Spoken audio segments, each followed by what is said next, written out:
Minus 10, 9, 8, 7, 6, 5, 4, 3, 2, 1, 0.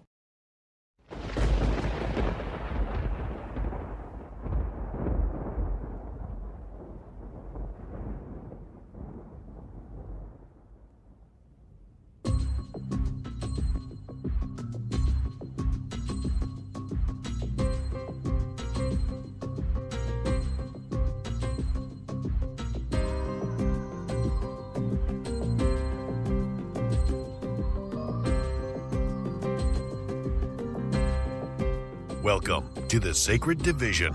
And now, here is your host, Bishop James Long.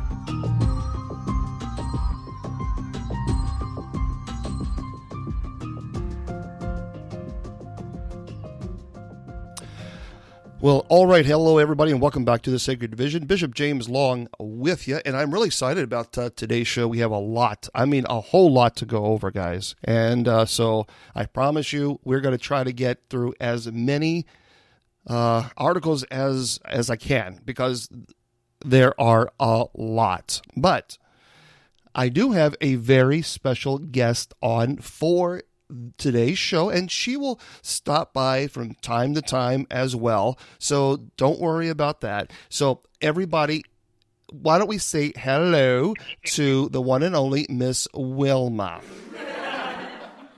Hello, Miss Wilma. Hi, everybody. Oh, Jesus. How's everybody doing? I'm back. I hope everybody's doing great. How are you doing, Bishop Long? Well, my hearing was better, but now you just took care of that problem right there. I mean, my goodness. I mean, it was a snap. Goodbye, hearing. I am so sorry.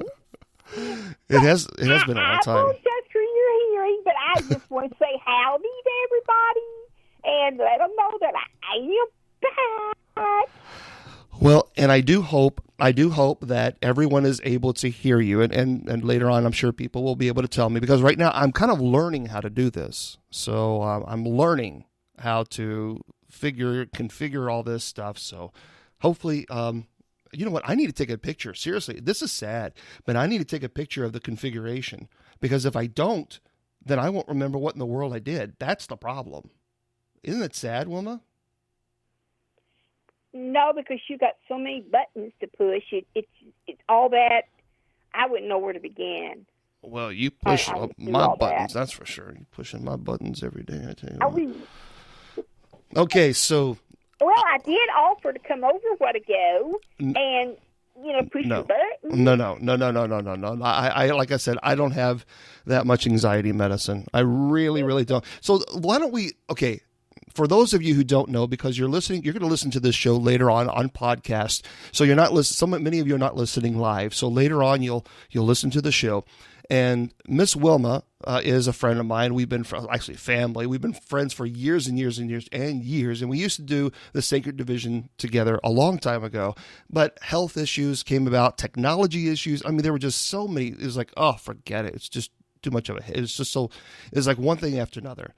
So people loved it. People loved having us on together. They really enjoyed it. And so, Miss Wilma, why don't you tell folks a little bit about yourself and who you are and whatever you want to share? Well, you said the show was live. Yes. And that's good, because I'm filling up my pulse right now. And so we are definitely alive, because my pulse is beating. Isn't that amazing?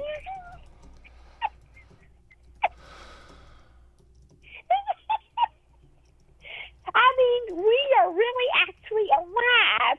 Number one, I'm talking. Number two, my pulse is beating. Woohoo! Now do you see what I'm talking about, everybody? Now you see, don't you? Now you see what I have to put up with, the craziness that I have to put up with. Poor Bishop Long. See, now people understand, Miss Wilma.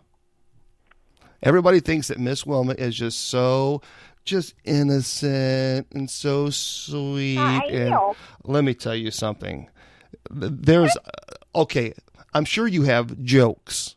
I'm sure Wilma loves these jokes, and she's the only person in the world that laughs at her own jokes because they are, I mean, really, when I tell you they are terrible, oh, dear God, they are God awful. And then she feels like she has to explain them to you.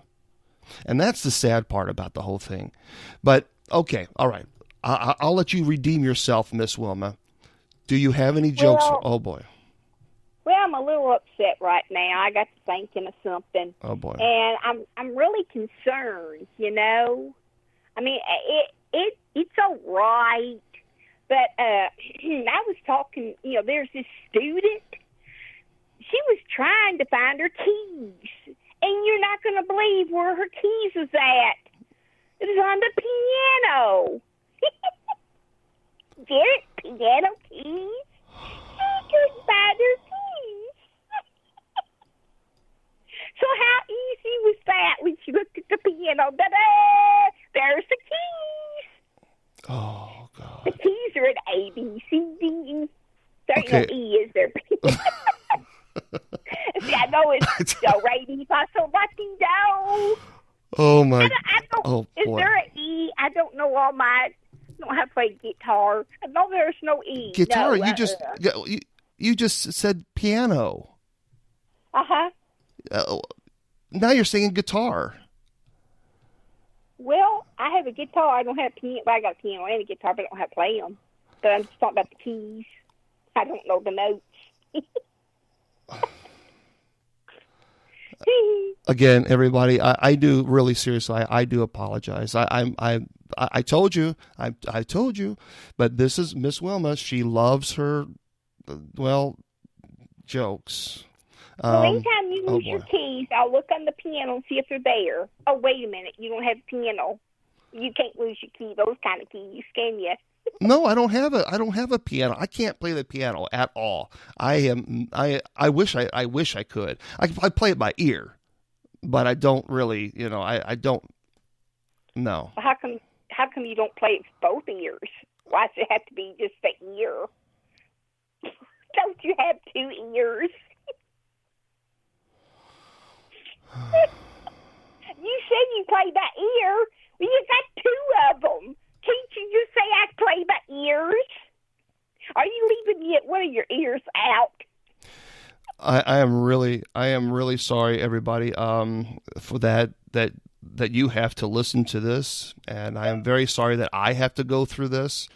My humble apologies. My humble, absolute apologies. I want to say that up front. I should have said that beforehand. I should have said that. Is the queen in front of you? Who? Is the queen in front of you? You said you have to do your humble apology. Didn't know the queen was in front of you, but you had to humble your apology.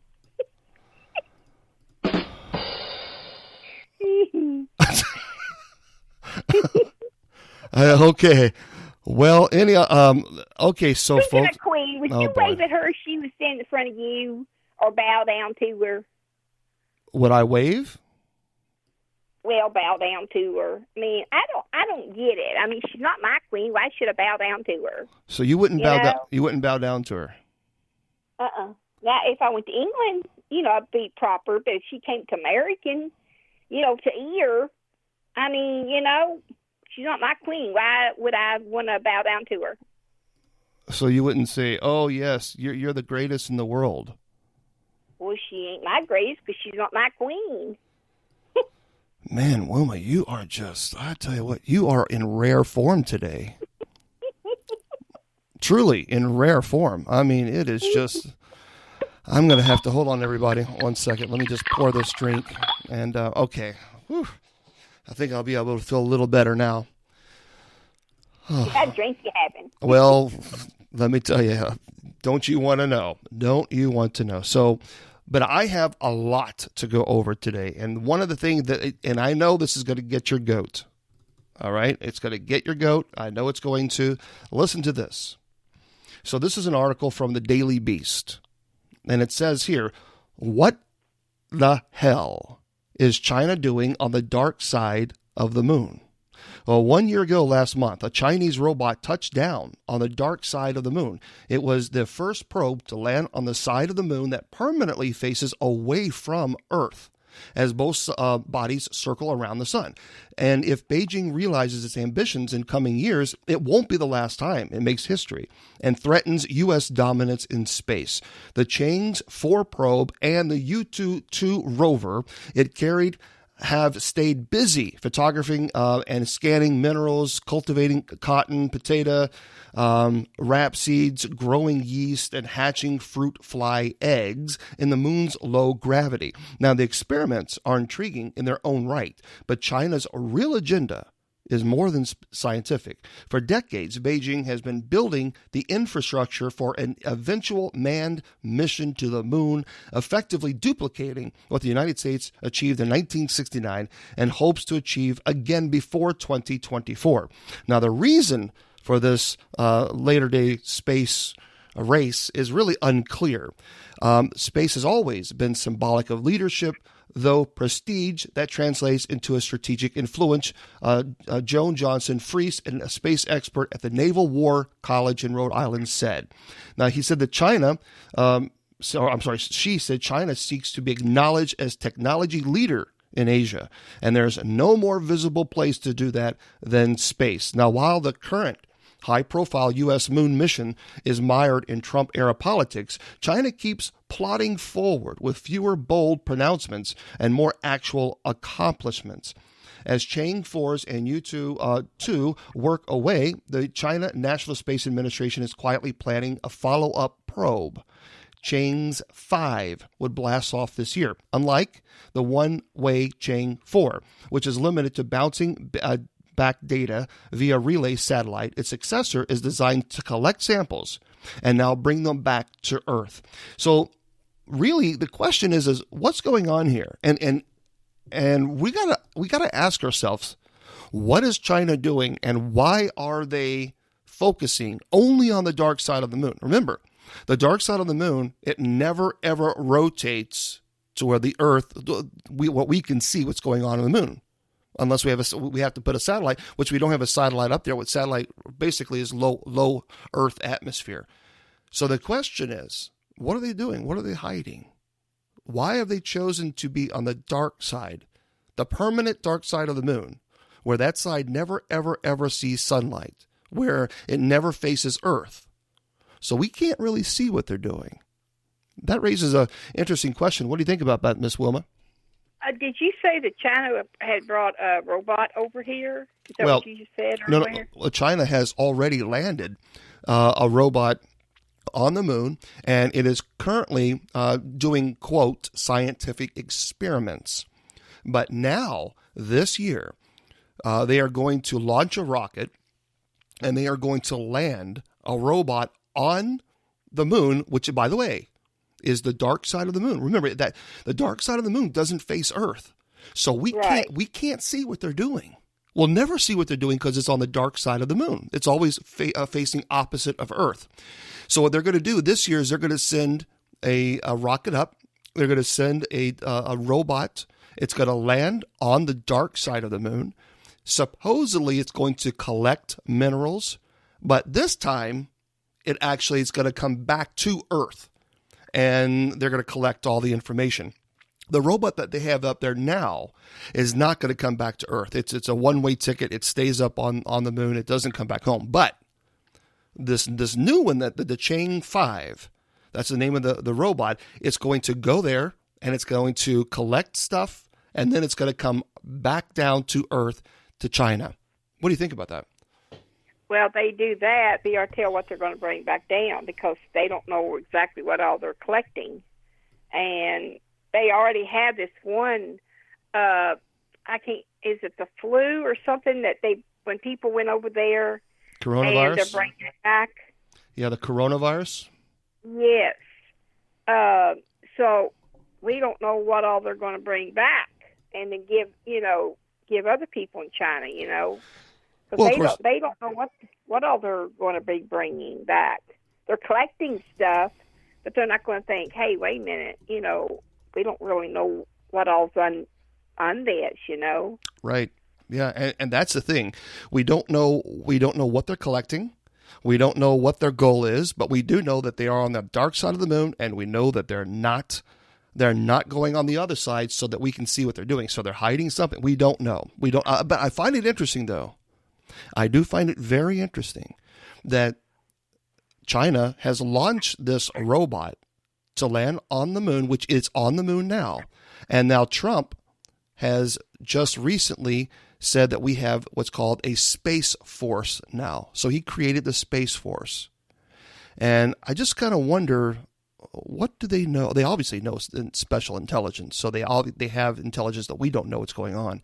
But it kind of makes you think, what's going on here? What do they know that we don't? Why do we need a Space Force?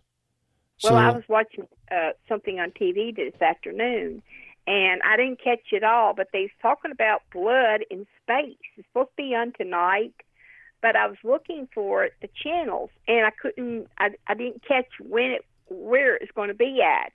But they're supposed to be talking about blood in space tonight.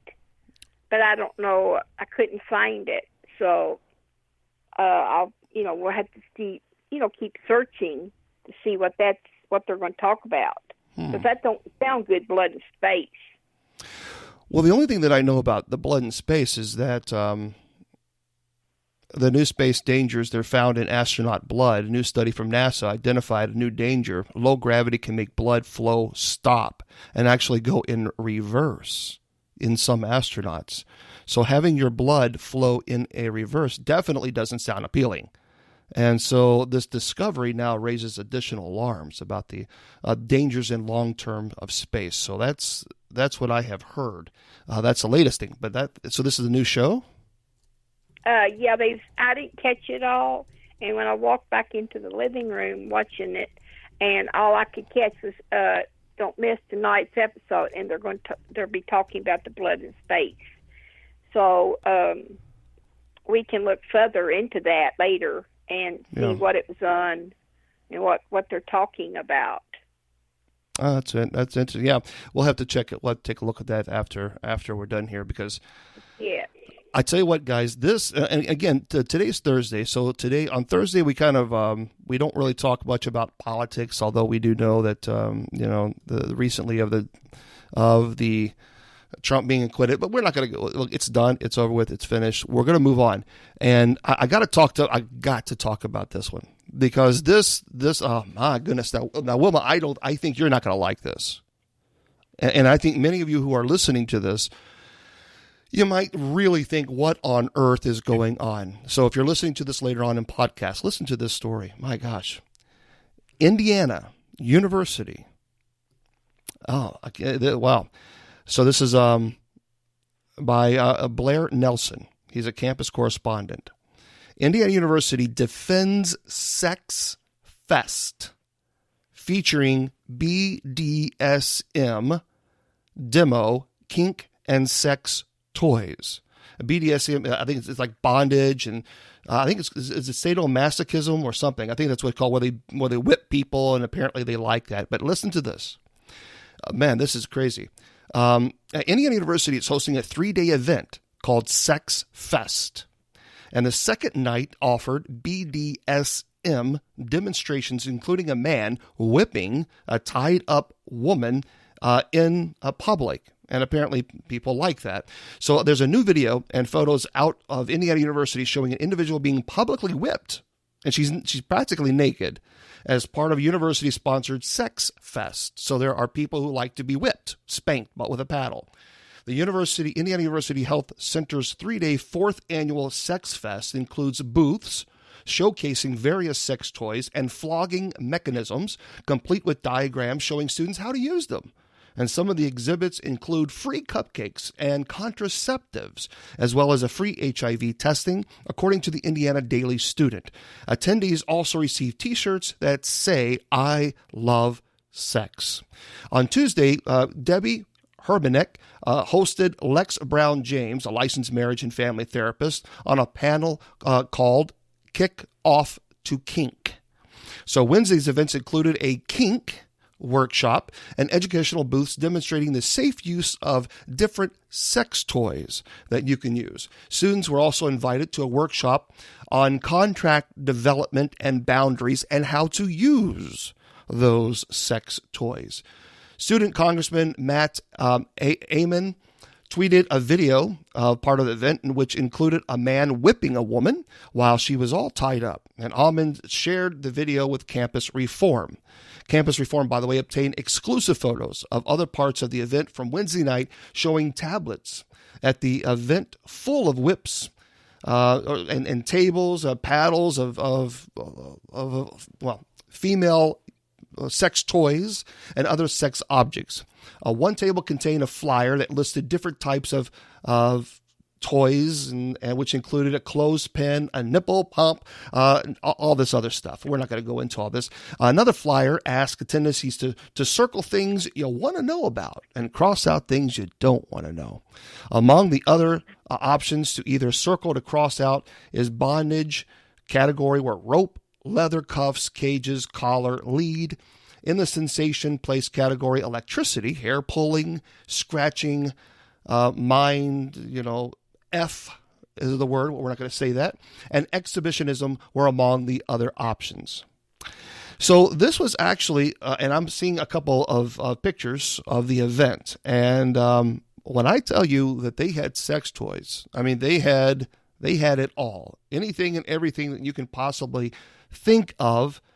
As I'm going through some of these videos or these pictures, they had literally everything.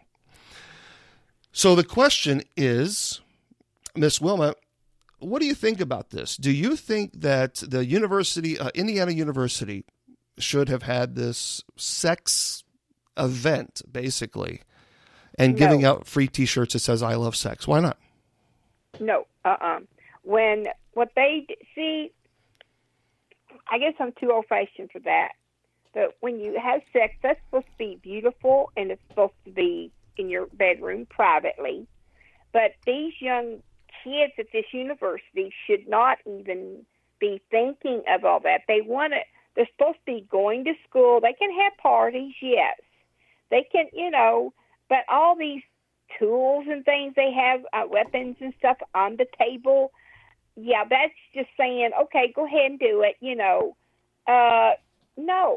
Well, it should not be like that. They're not weapons. They're not weapons. They're used for sex. Whipping, yeah. Okay. spanking, whipping, yeah. But no, they don't need to have this, definitely. But they go there to have fun, to go into college, parties, like I say, is fine, but that they need to knock this off. The parents is not sending their kids to college to have that kind, going on, sex and stuff. They're taking that money they saved so their kids can get a great education to be, what they want to be, a teacher or a doctor or a lawyer, anything. I mean, these parents works hard send their kids to college, and then the kids goes to college and does something like this. I'd be thinking, okay, you know what? Coming home, you're telling me you're doing this and that. I don't think so. If you're going to do this, fine. But don't, I'm not sending you to college for this. I'm sending you to college so you can be what you want to be, not having all these sex games and all this stuff. This is, I'm sorry, it's gross. I mean, if they want to have sex, fine, to one partner or whatever. But no, I don't agree with any of it. No. So there you go, guys. Miss Wilma says, no way. It's not going to happen. If you're going to Indiana University, but it's just interesting that they would host this type of event. I mean, it's just, it sounds like some of the teachers might be a little involved in that too. We don't know. I mean, usually used to go to college, they had teachers and stuff, and you had women on one side of college and men, and that's fine, or they're in the same dorm, that's fine. But to have all this, and you come home and tell your parents, like, oh, I look at the pictures I'm doing, or look what I'm doing. I would not be proud of my child me working my life away trying to make money so my kids can get that education, and they're coming home telling me this, I say, okay, you're dropping out. If you want to go to college, you get a job, you pay for it. But I'm not going to pay for something that you're going to do all these games, sex games and stuff, because there's so much going around, the AIDS, all these things. These kids are not All thinking go. about what they're going to catch. They're thinking, oh, I'm going to have a good time. Sure, you're going to have a good time. But come on, wake up, Think about all this stuff that, you could catch. So It's too out of hand. So there. I mean, I'm sorry. Yeah, I mean, the yeah. kids might think she don't know what she's talking about. I might not be able to know what I'm talking about, but it's my child, and I'd say, okay, you get a job, you pay for it. I'm done. I'm not going to pay. I work too hard for this, so you can go out and have these sex games and sex parties. It's so gross. Yeah, well, if you saw some of these pictures, I think your blood pressure would be boiling a little bit more I don't because even want to look at them. I don't. Oh no, this it's in public. By the way, this is in public. Well, listen to this story because Wilma definitely loves, and if you want to, by the way, if you want to. I would love to know what you think. So what you can do is in the chat room, if you're on Spreaker and you want to put what your thoughts are, or of course, you can always go to my Facebook page, facebook.com/Bishop J, the letter J, Long, Long, and you'll see for today's show, the posting for today's show. And I would love to know if you listen to this later on in podcast, if you have any thoughts as far as any of these stories. Any of these stories, I would love to hear what you have to say. But now this is going to burn Miss Wilma up even more. And you think Miss Wilma's battery, you think she's going now. Let me tell you. Listen to this story, Wilma. A man says he burned $1 million in cash to avoid paying ex-wife child support. So days after telling a judge he burnt $1 million in Canadian dollars in cash in two separate bonfires to avoid paying off his wife's spousal and child support as part of the divorce settlement, according to a report published Tuesday. This, by the way, is from Fox 5 New York. So in Ottawa Superior Court hearing last week, Bruce McConville, who's 55, told the judge he withdrew about 1 million Canadian dollars, which, by the way, that equals out to 750,000 American dollars. Now, what? I want you to think about that for a second. So 1 million Canadian dollars, what that equals to is 750,000 American dollars. So he did this in 25 separate withdrawals from 6 separate bank accounts. So he claimed he then burned the cash in 2 bonfires. He burnt actually 743,000 Canadian dollars in September 23rd and $296,000 Canadian dollars on December the 5th. So McConville, who ran for the mayor of Ottawa in 2018, claimed to have recipients to prove he actually withdrew the money. He said he did not record the bonfires and no one witnessed him set the cash ablaze. But he says, can I back you up a bit? When you say you destroyed it, what do you mean? Superior Court Justice Kevin Phillips asked, to which McConville replied, I burnt it. Can you can go ahead and get that, Miss Wilma. You can go ahead and get that. Can you imagine? I went ahead and muted her. Can you imagine 750,000 American U.S. dollars? Wilma, what do you think about that? Oh, well, I'm sorry. She's listening to us, so let me just mute her for a second. The judge sentenced, by the way, McConville to 30 days in jail for violating the court orders, and he ordered McConville to pay $2,000 a day to his ex-wife for every day he fails to disclose his finances to the court moving forward. So it's very interesting. Very, very interesting. And we're going to talk to Miss Wilma when we come back in just a second, but we have a quick break. But I'm going to tell you something. When we come back, guys, we have some stories that's going to blow your mind, literally. Elon Musk is talking about computer brains. We'll also talk about a biblical plague. And, this is really, really unbelievable story that came out of Philly. There's a little child with Down syndrome had the police called on them. And you're not going to believe why. Don't go anywhere, guys. We'll be right back.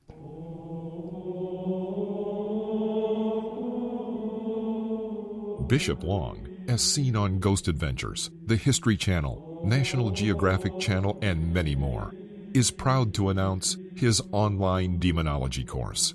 Students can take the course at their own pace, and it's 100% online. Bishop Long is the exorcist for the United States Old Catholic Church. He holds a doctorate of ministry, Masters of Education, Masters of Divinity, and a Masters of Business Administration. Sign up today by going to www.demonologyclass.com.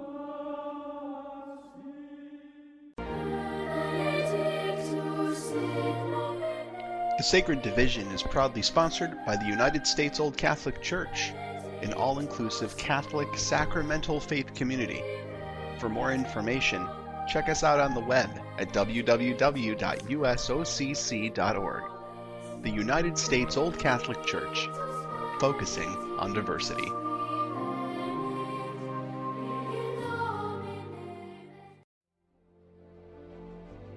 Have you ever had the desire to join a progressive Benedictine community? A community that welcomes everyone, regardless of gender, marital status, or sexual orientation. Have you always felt a deep calling from God to live as a Benedictine, but doors are slammed on you because you do not fit the right profile? If you have experienced these unnecessary roadblocks, then I invite you to take some time and visit CatholicBenedictines.com. We are a Benedictine community that welcomes everyone, and we embrace diversity. We have valid apostolic succession, and we are committed to living the life of a Benedictine. You have prayed diligently about your calling, and now God is answering. Email us today at CatholicBenedictines@gmail.com, and let's begin your journey together.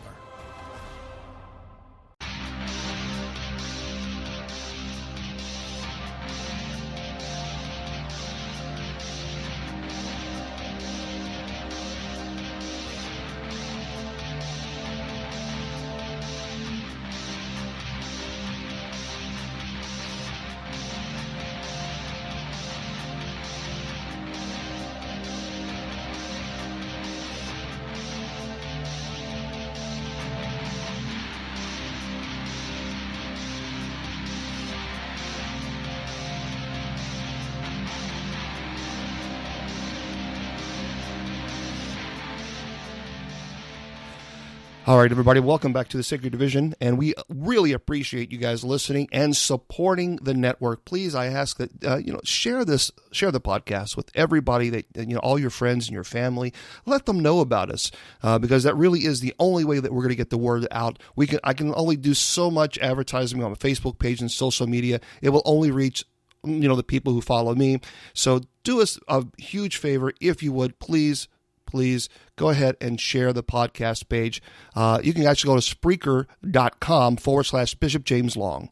And that way they can follow and they can see all the shows. I really appreciate you doing that. Thank you so much if you're listening to this podcast and sharing it later. Now, Miss Wilma, before we took a break, I had stated that a man in Canada had burnt $750,000 American dollars. So his wife wouldn't get any of it. And he, by the way, he was sentenced to 30 days in jail. But what do you think about that? I understand he didn't want his wife to have that money, but he shouldn't have burnt it, because if he loved his kids the way that you're supposed to love your children and want to give them what they need and stuff, Yeah, I think he should have gave her that money so that his kids can get what they need, like school stuff, supplies, whatever their children want. I understand. I have never been married, but I've been through divorces ones I faced it for. And the children are the ones that gets hurt. I mean, the adults is like, oh, yeah, I found, another win or whatever. But those children might have needed that money for their lunch money, for their books. You have to, and their backpacks, backpacks, pencils, everything. Everything adds up. If that man loved his children, I understand he was so angry with his wife, he should have thought more of his children than that. I mean, if he didn't want her to give her the money, fine. When he got custody of them, say, okay, what do you all need? Do you need shoes? You need clothes? Whatever you need, I'll go buy it for you. But no, he burns it. And even if he didn't want to say, hey, I don't want to give my wife because she'll probably spend more on her than my kids, well, give it to the children's hospitals or somebody or something. Don't burn that much money. Hey, I'll take a couple $100, but this is sick. I know divorces hurt. I know how painful it is. I've watched too many of them. But the children still need their stuff. Suppose they had to go to the hospital. Suppose oh my gosh, it's going to be so many $1,000s a day. Your child, has to be here for a week. Who's going to pay for that hospital bill? The wife might not be able to afford it, but he takes and burns that money while the children are laying in a hospital bed or don't have school clothes or they're barefooted. Come on. Really, seriously? Give the money to your children. I know you don't want your spouse to have the money. I get that. But put your children first before you go burn the money. Dag burn. It's sick. Okay. And how do you really feel about that? No, seriously. Yeah? It's like, all that money. I mean, suppose your kid's 18. Oh, I'm going to graduate. Well, where's that new car that child might be getting? Or that college that child might be wanting to go to? Well, I can't go to college today. My dad burnt the money. Or, I can't have open heart surgery. I can't have surgery on my cancer. My dad burnt the money. Well, isn't that great? My goodness. The dad burns money while the child has to sit there and do without. Really, seriously? What was he thinking about himself? He was thinking about, my wife's going to spend it. She's going to buy jewelry. She's going to get all this stuff. Well, I don't care what she gets, but get the kids what they want and need. Oh, yeah. And if that child don't have, the man gave her the money, the child say, Dad, I didn't get, go to my book because Mom couldn't afford it. Yeah. Then I would take her to court. Say, hey, I'm giving you your money. You should you got my child the medicine or the child the book or some new shoes. All right. He just took it to the court. Okay. Well, how do you really feel and what about all those diapers and baby bottles? Yeah. Everything's and baby food. I'm like, he's really thinking of the children, wasn't he? Of course not. He wasn't thinking of the poor children. Well, the great thing about this, guys, that I love about having Miss Wilma on is because she has no idea that I'm playing these sound effects because she can't hear them. So she's not able to hear. Well, what kind of sound effects are you putting on there? Oh, nothing at all. Actually, nothing. Just a nice, mellow, calm music. It just. I know you. It's not calm music. I want to hear this. Well, listen to. Well, you can because I have no way to do that. But listen to this. Now, this one, you might be really interested in this. in this particular topic here. Elon Musk, who is a billionaire, wants to connect your brain to a computer this year. True story. Computer this year as awesome Neuralink mind chip prepares to launch. Now, this is a real article here, guys. Listen to this. Musk has been developing the technology called Neuralink because he thinks humans must become one with machines in order to survive being replaced by artificial intelligence. Now, his plan is to save the human race, involves wiring computer chips into our minds to merge us with artificial intelligence. Last July, Neuralink revealed plans to use lasers to shoot holes in skulls and feed threads of electrodes into human brains. It declared this was a potential way of connecting the human brain to machines. Musk has previously claimed that the updated version of Neuralink may be in a human as soon as this year. A concept design of Musk's updated vision has not been revealed, nor do we know if it will even work. However, Musk is optimistic and thinks the device could even be used to restore brain and motor functions. Now, on its website, the company boasts that it is developing ultra-high bandwidth brain-machine interfaces to connect humans and computers. The technology isn't just intended for creating a superhuman cyborg race, though. Musk has said that Neuralink will first focus on medical applications, such as tackling the effects of a brain disease like epilepsy. And then after this, the brain chips will be updated to develop a symbiotic relationship between artificial intelligence and humanity. Ultimately, Musk thinks that implanted chips are what will protect humans from becoming an endangered species.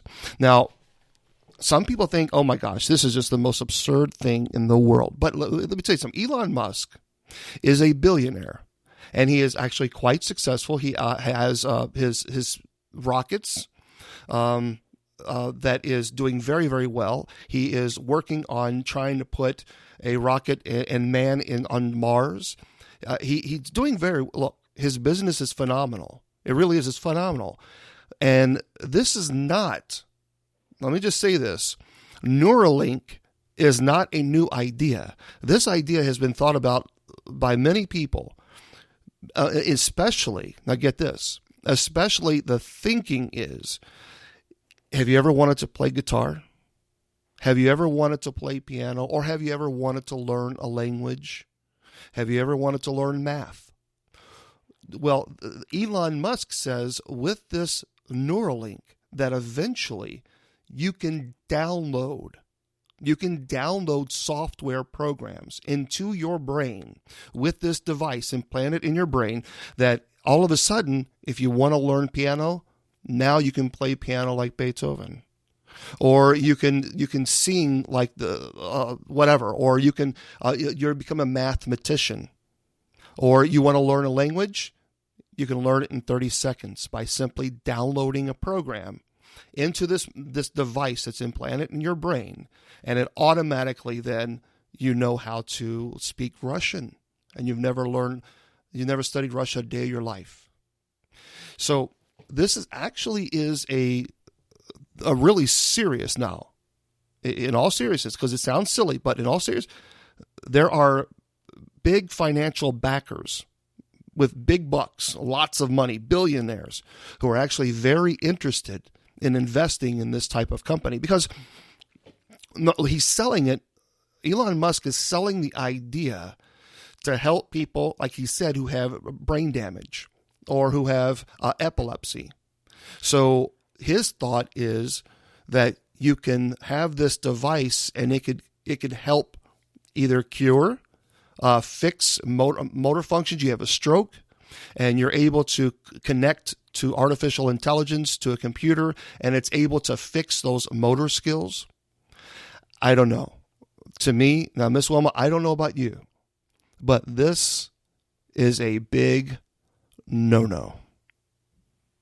I don't like this idea at all. When you start, this is what scares me about technology. Technology is great, But at the same time, technology is very scary. Because right now, with technology, if in fact technology went down, if the computer system went down, the network went down, we let the power grid. Can you imagine if the power grid right now went down? Let's say we have a magnetic pulse, even from the sun, and it causes complete destruction of our electrical grid. We would be back in the Stone Ages, because it would take 20 years. 20 years is the estimate. Right now, if we had an electronic magnetic pulse, if we had, in other words, a very strong pulsating attack, and this is a real issue. For example, there is concern that, and this exists, this technology actually exists, that if another country or terrorists actually had this device to where a massive EMP is what they call it, occurred and took out our electrical grid, completely took it out, then our it would be fried. Now, we would have no computers. There would be no ATMs. You could not get your money out of the bank because it's all electronic now. Think of the aircraft. Aircraft is in the sky. If you have a massive EMP and our electrical grid goes down, well, they're not going to be able to fly because it's all electronic. Even the technology today, we have hospitals. So imagine for a second that we had an EMP and technology completely stopped. Or there's a lot of people who say that with artificial intelligence, that it's going to get to a point where artificial intelligence will become so intelligent, they will be far brighter than the people who created them, which is us, and that we will be enslaved to the artificial intelligence. And you know what? In a way, we already are. Because we are already enslaved to technology as it is. We are so dependent on technology that if all of a sudden the technology stopped today, gone, it's history, it's finished, what on God's green earth would we do? We couldn't get our medicines. We couldn't get our money. What would we do? Cars would stop running. That is an utter nightmare. So to me, I think when you start messing with biology and you're putting computer chips into brains, look, we don't understand. The problem is we only understand 10% of the brain. We don't understand. We don't understand the 90%. We only understand 10% of the brain right now. That's it. So if we start messing with brains and start putting computer chips in there, I don't know. I that makes me very, very uncomfortable. And Father Thomas, who's in the chat room, says he agrees. He says, not sure how I feel. When you look at the medical benefits, sure, you could say, well, I could see why someone would want to do that. But can you imagine putting an implant in your brain? Wilma, would you do that? No. You don't mess with putting a chip in your brain. Because when you're dealing with anything around your brain, surgeries or anything, you don't know what could happen. Just like me, my doctor I have, like they call a bubble in my head. And when that bubble, like if I get air in my ears or if I wash my hair, I get out in the rain, I know it sounds silly, but when that rain or anything, water hits my head with my ears, when it hits my brain, that's what throws me for a loop. So a lot of times I'm in the hospital because I'm so dizzy. So he said it could be 50-50 chance I could take this needle and pop that bubble. I said no, because he said 50% that it could work, or 50% it could make me like a vegetable. Well, I don't want to be that. So they don't know what they're doing putting these chips in your brain. If God wanted us to be extra smart, he would have put that chip in there to begin with. You don't mess with something that you don't, if you don't have a chip, that's fine. Where, I know it might help with your sickness and stuff like that, but no, I would not want that chip in my brain. because that is serious surgery. I mean, you're messing with your brain. Your brain controls everything. Can you imagine if I would stop talking? I mean, that'd be bad. Well, Because during my school years, on my report card, need less talking. I talked a lot. Yes, I did. But me, it's like you don't mess with your brain. Nobody shouldn't want to do that. I mean, I'm glad the guy's got money, but to put chips in people's brain, no, I do not. That's dangerous. Very dangerous. yeah, I agree. It concerns me now. Father Thomas says, would my microwave fry out my brain chip? Or a metal detector. There's a lot to consider unless Scotty from Enterprise designed it. I agree with you. Yeah, you're right. Because I mean, how would that is a good question, because if you have this chip in your brain, man, the microwaves or any type of electronic device could really. It's like me with my pacemaker. I can't buy a microwave. I can't do MRIs because my pacemaker. It's Right. got metal, and that it's not good that I can't have an MRI no more. But I can't, and I have to be careful when I use my microwave. But to have it in your brain, and oh my stars, I have to say no to this one. I'm sorry. Yeah. There's no. I definitely agree with you. I think it's too dangerous. I think it's way, way too dangerous. And I agree with you. Now listen to this, because we're going to kind of wrap things up here pretty soon. But listen to this. I don't know about this one. I tell you what, this story. Just listen to this here, and this is from CBS Philly News. Okay. A mother says the school district called a police after her 6-year-old daughter with Down syndrome pretended to shoot a teacher with her finger. So you heard that right. So the mother of a 6-year-old child with Down syndrome, little girl, says that the Easton School District mishandled an incident involving her daughter after she pretended to shoot her teacher with her finger.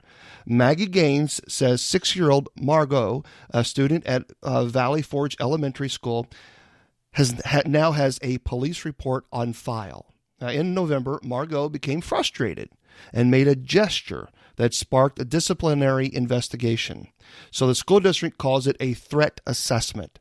It was concluded nobody was in harm's way as a result of Margot's statement, and her words were labeled as transient threat, which Gaines explains was an expression of anger. However, the district said its policy still called for the police to be called no matter what. They get this phone call, and I was fine with everything until calling the police, Gaines said. And I said, you absolutely do not have to call the police. You know this is ridiculous. Even though police sources confirm it is a confidential record, Gaines fears potential ramifications for her daughter. She says, my daughter got frustrated and pointed her finger at her teacher and said, I shoot you, Gaines said. At that point, they went to the principal's office, and it was quickly assessed that she didn't even really know what she was saying. Remember, she has Down syndrome. So Gaines said it was a severe overreaction by the school district and that they could have responded to the issue in a much different way. They were asking her questions, and she was saying, oh, I shoot mommy, laughs, or I shoot my brother. The principal asked, did you mean to hurt your teacher? And she said no. It seemed like she didn't even know what that meant, Gaines said. Now, sources tell CBS 3 Margot had no record, but her name is part of an official report. And last month, Gaines went public about the incident in a letter to the school board. She says school officials are misinterpreting policy and state law. She really didn't understand what she was saying, and having Down syndrome is one aspect, but I'm sure all 6-year-olds don't really know what that means, Gaines said. But there's a record at the police that says that she made a threat to her teacher. The family is now appealing to the school board to amend this policy, and the meeting is actually tonight. So what do you think about that, guys? So the 6-year-old... That's one of the things she didn't know what she was doing. So should they have called? 6 years old. Should they have called the police? No. The teacher should have just set her down and said, "Was you wanting to hurt me or really shoot me?" And if she would have said, "No, what do you mean?" then the teacher should have said, "Okay, understood," because the little thing has that. It's like, oh my stars, the teacher just went overboard. I think she just wanted publicity is all she wanted. Could you imagine? Could you imagine being a teacher or having a son? Just let's say you have a 6-year-old son, and his buddy was out in the playground, and they were with their hands, they were shooting, boom, boom, boom, shoot, and then all of a sudden the teacher calls the police on them. That's sick. Because when I used to babysit, we would love playing westerns, cowboys and Indians. Well, we were shooting each other all the time with our little fingers. I mean, the kids, we'd laugh about it, and the kids would, of course, cowboys and Indians, but we didn't think anything about it because it was game, cowboys and Indians. But for a teacher to do that, that's stupid. She should have took that little thing aside and said, "Was you wanting to hurt me or something?" Instead of going, "Oh, I'm going to tell principal." Just go little tattletale. So you say, no way, that's ridiculous. They should not have called the police. Okay. Shouldn't even went to the principal's office. Shouldn't even called the parents about this. She should have just took her aside and said, "Okay, why was you wanting to shoot me for?" Nicely. Just saying, "Well, come on, let's go to the principal's office. You shot me." Not only that, but a finger gun. Come on. Not only go to the principal's office, but call the police. Remember, the police was called on this 6-year-old child. Yeah, that's what I say. I think she did it for publicity. Well, just had to get her name out there. Yeah, it's one of those things, guys. I tell you what, if you're listening to this on podcast later, again, please do me a favor and go to facebook.com/Bishop J. Long, and you'll see the link there for the show, and you can listen to the show there if you want to, and definitely check that out and post your thoughts on any of the topics that we've discussed today. Now, I want to remind everybody that tomorrow is Friday, and tomorrow is strictly Paranormal Fridays, and that's what Friday's all about. So if you do want to listen to the show again tomorrow, just know that it's Friday. I'll be discussing demonology, possession, and giving some, lessons on demonology, what I've experienced, maybe some ideas or thoughts about what I've experienced in some of the shows that I've done as well. I also want to remind everybody that if you would like to help with my homeless ministry, I would absolutely be eternally grateful for that. Again, I go to homeless camps, I pass out food and clothes, and I also help single moms who have found themselves to be, unfortunately, single or in an abused relationship, and they need immediate help. So I do a lot of that ministry. It is self-funded. So what I do is I have an online course. I teach demonology, paranormal studies, angelology, and genealogy. And you get 4 courses. And you can go to paranormalcourse.com or demonologyclass.com. Either one is fine. And sign up there. 100% of the profits with that goes to help fund my ministry. I can't do it without your help. I just simply can't do it. Right now we have a whopping $9.73 in the account. That's it. And that is because there's so much need. And I have been advertising this for years and years. And so please, if you would, pass out the link, paranormalcourse.com, and have your friends and families perhaps maybe sign up, and you learn a little bit about demonology and paranormal and angelology and genealogy. So I really, really would appreciate that. Miss Wilma, I want to thank you so much for jumping on with us today. I really appreciate you being here. For asking. I had a great time. And did you say tomorrow was paranormal? Tomorrow, Fridays are Paranormal Fridays. Well, I hope everybody don't freak out. Freak out, get it? Get scared? See drink might be paranormal. You know? Yeah, I drink a lot when I do this show, especially when I have Miss Wilma on. But maybe, Miss Wilma, definitely, I would love to have you back on next week sometime or anytime you want. Or if you want to join us tomorrow, you can join us tomorrow too. And maybe you can get freaked out. So just let me know how you're feeling, and we'll rock and roll with that. So, my friends, thank you again, Miss Wilma. I appreciate you being here. Thank you so much for asking. I had a great time. Yep. And my friends, remember, people do not care how much you know until they know how much you care. God bless, and we'll see everybody tomorrow. Okay. The Sacred Division is proudly sponsored by the United States Old Catholic Church, an all-inclusive Catholic sacramental faith community. For more information, check us out on the web at www.usocc.org. The United States Old Catholic Church, focusing on diversity.